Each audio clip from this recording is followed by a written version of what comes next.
Step into Value Zone Hypermart Bhatancheru. మీ వెహికల్లో వెంటనే diesel petrol కొట్టించుకోండి. ఏ పనున్నా వెంటనే వదిలేసి బంకుకు వెళ్ళి ఫుల్ ట్యాంక్ చేయించుకోండి. లేదంటే మీకు కష్టాలు తప్పవు.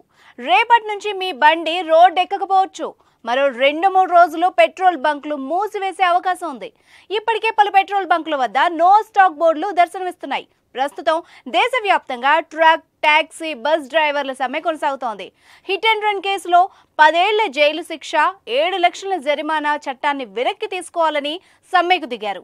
ఈ నేపథ్యంలో బంకుకు ఇంధనాన్ని మోసుకొచ్చే వాహనాలు రావడం లేదు. ఇప్పటికే బంకుల్లో పెట్రోల్, డీజిల్ నిల్వలకు కొరత ఏర్పడింది.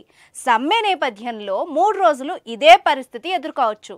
ఇక సమ్మె విషయం తెలిసిన వాహనదారులు ఇప్పటికే పెట్రోల్ బంక్ వద్ద క్యూ కట్టారు. హైదరాబాద్తో పాటు ముంబై, థానే, నాగ్పూర్, పూణే, నాసిక్తో పాటు అన్ని ప్రాంతాల్లోనూ ఇదే పరిస్థితి నెలకొంది. ప్రతిరోజు ఆయిల్ డిపోల నుంచి 900 నుంచి 1200 ట్యాంకర్ల పెట్రోల్ బంకులకు ఇంధనం సరఫరా చేస్తూ ఉంటాయి. ప్రస్తుతం వీటిల్లో 250 ట్యాంకర్లు మాత్రమే తిరుగుతున్నాయి. ఇవి కూడా నిలిపివేసే అవకాశం ఉంది. దీంతో లారీ యజమానుల సంఘాలతో చర్చలు జరుపుతోంది. అత్యవసరం కింద ఆయిల్ ట్యాంకర్లను మినహాయించాలని కోరుతోంది. దీనిపై యజమానులు వెనక్కి తగ్గడం లేదు. ఇక విషయం తెలిసిన వాహనదారులు తమ వాహనాలను ఫుల్ ట్యాంక్ చేయించుకుంటున్నారు.